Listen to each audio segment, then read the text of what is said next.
Pues sí, es una de las partes terribles de estos años mexicanos. Digo, sin duda hubo otros momentos terribles en la historia mexicana, la revolución, en fin. Pero de los últimos años, digamos, esta acumulación de muertes y desapariciones, en donde tenemos, o por un lado, cuerpos de los que no tenemos ninguna historia, en fosas repartidos en todo el territorio nacional, o tenemos historias sin cuerpos como los jóvenes de Ayotzinapa. Por un lado, el cerebro naturalmente intenta protegerse frente a tanto dolor y frente a tanta maldad, por decirlo de alguna manera. Entonces, por un lado es entendible que haya cierta protección para no estar todo el tiempo destrozado por estas historias. Pero por el otro es necesario romper también eso de vez en cuando, porque lo que no podemos permitir es que esto continúe de la misma manera, ¿no? Claro, es que son cifras las que tenemos de muertos y desaparecidos de los últimos 11 años, por solo hablar de esas, que son propias de una guerra civil, muchas veces mayores a lugares donde ha habido realmente conflictos armados declarados. Y nada nos puede hacer menor estas cifras, excepto que la cifra es tan grande que se vuelve tan abstracta que terminamos por no hacerle caso. Digamos, esa es la terrible paradoja, o sea, es tan alta la cifra.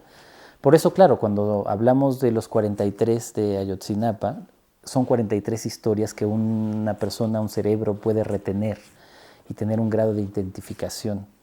Pero el cerebro frente a 150,000, una cifra, ya no hace nada.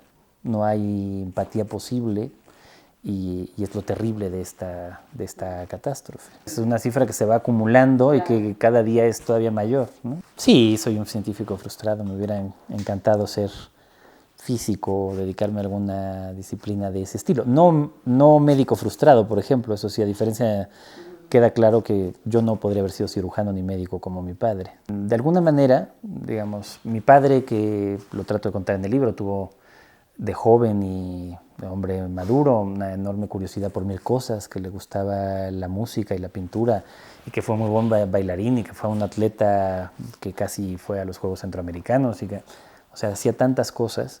Los últimos años de su vida, como cuento, que fueron terribles, donde cuando ya no operaba, y eso más cosas familiares lo sumieron en una profunda depresión, que hizo que su mundo se fuera reduciendo cada vez más y fue perdiendo cosas. Pero esos años son los años que coinciden exactamente con esta debacle mexicana de la que estamos hablando. Entonces, para mí era imposible no relacionarlo. Esa declive de mi padre y ese declive de este país que él todavía pensó que podía haber sido mucho mejor. Yo creo que el pasado mexicano tampoco está lleno de grandes momentos luminosos. Son unos cuantos, más bien en una acumulación en general, digamos, de tragedias casi desde que existe México, ¿no? Digamos, como entidad. Y pese a que mi padre era profundamente melancólico y pesimista, yo no lo soy, aprendí a no serlo. Entonces, aunque México y el diagnóstico que presenta este libro es desolador, yo sí creo que es posible cambiarlo. Ha habido en otros lugares del mundo, en otros momentos históricos, sociedades que han estado mucho peor que México y de alguna manera han logrado construir instituciones sociales que mejoran las cosas. Yo sí creo que México tiene la capacidad de hacerlo, pero bueno, hay que trabajar en ello. De este libro, a diferencia de los otros que he escrito, ya te lo he contado muchas veces, casi siempre yo hago muchos esquemas, cuadros, estructuras y sé hacia dónde van a ir, más o menos, aunque luego cambie. Pero este no fue el caso. O sea, este libro, mi padre murió el 2 de agosto, entre el 2 de agosto y el 31 de diciembre estaba un poco en shock y al mismo tiempo sí ya iba pensando simplemente que quería escribir este libro, pero yo no hice en este caso ningún esquema previo, nada. Mi objetivo, como lo cuento en la Cuarta de Forros, es yo quería hacer el duelo por mi padre, escribiendo este libro solo durante un año, un capítulo cada mes durante 10 meses. Así de claro como duelo. Y lo único que yo sabía era, cuando empecé a escribirlo, era que quería relacionarlo con el cuerpo y partes del cuerpo, y que el libro empezase con una parte del cuerpo, su relación con mi padre y con la medicina, eso en su relación conmigo, y de ahí llegar al México contemporáneo. Digamos, ese era el esquema único que tenía yo. No había hecho cuadros, ni investigación, ni nada. Todo fue como iba saliendo, tratando de recuperar pues también esa idea del ensayo a la montaña, de simplemente dejar que las ideas llevaran de un punto a otro. El ensayo lo empezaba el primer día del mes y terminaba el último día. Y así durante 10 meses. Y se convirtió en un libro que es al mismo tiempo muy íntimo y sí, tienes toda la razón, muy político. Pues sí, digo, no porque la figura se parezca en ninguna medida, sino porque simbólicamente y también en el sentido en el que el Estado interviene para una represión así, pues es imposible, bueno, para mí ya ahí fue imposible no hacer esa relación. Lo que ocurrió en 68 rompió para siempre el pacto social que había como entre la sociedad y el PRI de ese momento, y yo creo que Ayotzinapa rompió la mínima tenue relación que había entre la democracia mexicana y la sociedad. Realmente no supimos ni la clase política, que fue muy irresponsable, ni la sociedad tener los controles para que esa transición a la democracia realmente lo fuese. Entonces tuvimos un primer gobierno panista que no cometió grandísimos errores, pero que no tuvo la energía para realmente transformar las estructuras sociales. A eso vienen luego las elecciones complicadísimas del año 2006 y como consecuencia de ese enfrentamiento brutal entre dos mitades del país, la guerra contra el narcotráfico, con los estragos terribles que conocemos. Y a partir de ahí no hemos sido capaces de reconstruir nada. Insisto, lo digo en el libro varias veces, o sea, es necesario empezar drásticamente con el sistema de justicia, que no se tocó en ningún momento durante todo ese tiempo, que ahora tenemos esta nueva reforma, pero que todavía es menor frente al desafío que representa. O sea, todos los grandes problemas de México, esencialmente, podemos hablar de la educación y de otros temas, pero lo que realmente está afectando tan drásticamente es entre la corrupción y la violencia, y ambas están basadas en que no existe justicia, en que la impunidad es absoluta. Entonces, claro, uno puede ser corrupto o uno puede asesinar a cientos o miles de personas y no ocurre nada. Es un país de una impunidad tan atroz que ahí está uno de los principales problemas. Yo trataba de ser sincero. Ahora, el grado de valentía, pues eso yo no lo puedo medir.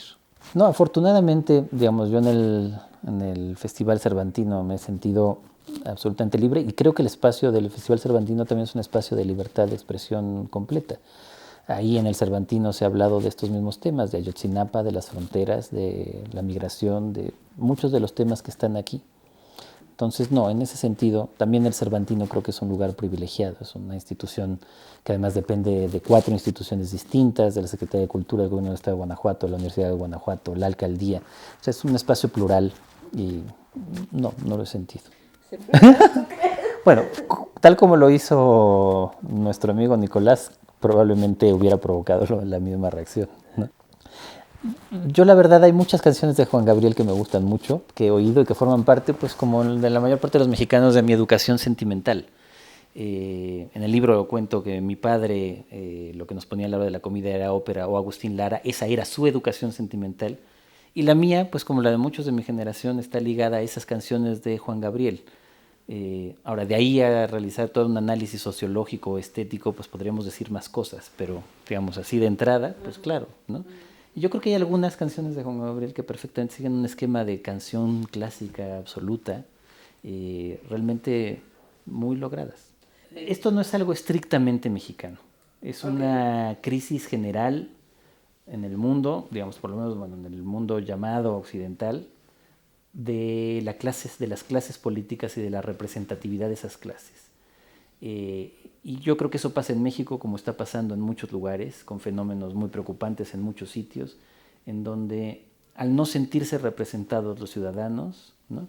O se desencantan por completo de la política y es como si eso fuera un territorio tan negro que mejor no hay que meterse, o se provoca la aparición de figuras que ya no hay que llamar ni siquiera populistas, de demagogos, que no hacen más que mentir reiteradamente y sus mentiras convencen a la gente. Y eso lo vemos constantemente. Es terrible que aparezca ese tipo de político. A la Trump, que es el ejemplo, digamos, más visible, pero que está también en Álvaro Uribe en Colombia, o que está en los políticos que provocaron el Brexit en Gran Bretaña, o que está en las mentiras reiteradas de las marchas contra el matrimonio igualitario del día de antier, ¿no? O sea, ahí está. O sea, mentir y mentir, porque asumimos que esa mentira nunca será comprobada y muchos terminarán por creerla. Mi temperamento natural es tímido y retraído. Que yo siempre, pues eso lo hago, siempre, lo pienso en comparación con mi amigo Eloy Ross, que es exactamente lo inverso. Pero él siempre, como Nacho en otro sentido, pero no en ese, Nacho era incapaz de decir nada sobre su vida, pero en cambio Eloy, que era todo lo contrario, que siempre lo ha hecho, que lo hace en todos sus libros y que lo hace en la vida, yo me daba cierta envidia. Entonces en algún sentido lo pensaba con este libro y lo platiqué mucho con él. O sea, si me iba a atrever a escribir un libro sobre mi padre y su relación conmigo, ya independientemente de la parte mexicana, pues tenía que decir las cosas tal cual. O sea, no podía, no se valía para un libro así enmascararme y tener pudor o tener vergüenza. Creo que en toda esa etapa última de mi padre, sí, él estaba orgulloso. Bueno, creo que es difícil, ¿no? Creo que el ejemplo de Nicolás o muchos otros es difícil, no es sencillo esa división que unos defienden de que hay una persona que puede ser el funcionario público y en el otro sentido ser el escritor o el intelectual. Y no es fácil, no es fácil encontrar, yo me lo he preguntado también muchas veces, la cuadratura de hasta dónde llega el límite entre una cosa y otra. No es fácil en muchos sentidos, éticos, políticos y personales. Eh, y me lo sigo preguntando, o sea, no es algo simple. No sé, digo, Trump es uno de los personajes realmente más siniestros de la política internacional que nos ha tocado ver en este tiempo. Por muchas razones, ¿no? Por las mentiras reiteradas. O sea, es alguien que no tiene empacho alguno en mentir con tal de obtener un beneficio político. Con un cinismo extremo, ¿no? Y creo que fue muy doloroso para el país, digamos, la sensación de que ese cinismo extremo y esa mentira extrema estaban aquí mismo, ¿no? En el centro de la vida del país. Y lo que yo decía yo en uno de mis artículos, que todavía me sorprende más, no se trata de quién paga el muro. Lo esencial es que hay que estar opuesto a cualquier muro, independientemente de quién lo pague.